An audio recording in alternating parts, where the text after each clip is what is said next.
You have to bail us out. We're too big to fail. And what happened? They got bailed out. They're back in business again. But what happened to the middle class? The middle class people lost their jobs and they lost their houses. It's proof that this program of government intervention and planning doesn't work, and therefore we have to restore our understanding of how the market works, understand the confidence that free people can take care of more people than all the government programs put together. Yeah!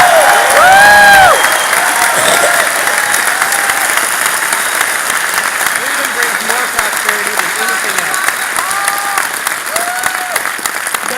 Governments will never be perfect, and the closer the government is to our home, the better it is.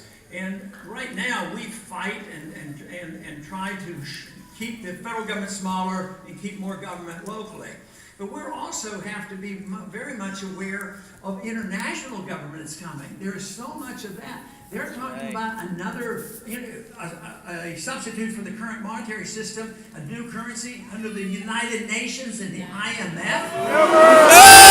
They're crooks! They're all crooks! And of course, I see our national security hindered by belonging to those groups. That's never helped. It undermines by belonging to the United Nations and going to war under a UN resolution or under NATO, not even conferring with the Congress is the way they do this. They want to send our boys quicker than anything else. So local government is really what we want, and that's what the founders gave us. They gave us a republic. They wanted the states to be as independent as possible. Does that mean the states would run things perfectly? No, but it would be a lot easier changing one state than when you have to change, the whole country at one time or the whole world at one time.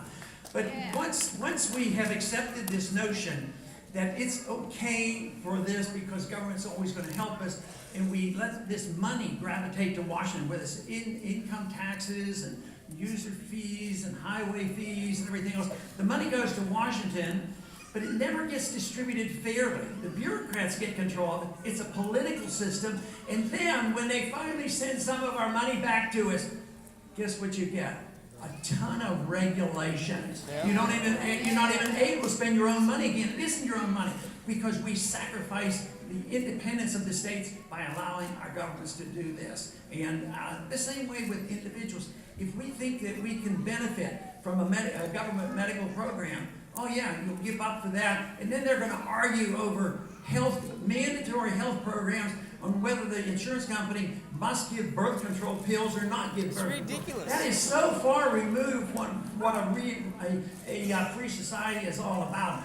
In a free society, you wouldn't have those kind of silly debates, about who's going to distribute birth control pills. Woo!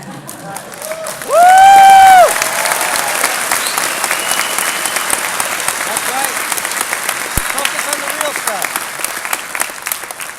We have lost our confidence in property rights. The government really owns the property. They own us when they invented the income tax. The income tax is based on the assumption, even if it's a low percentage, the assumption is the government owns all your income and the government will permit you to keep a certain percentage under certain conditions. And we jump through all the hoops. So it's the principle of the government ownership, of our income. But once we succumb to the regulatory agencies of the federal government, as well as many local governments do, that our land isn't our land anymore.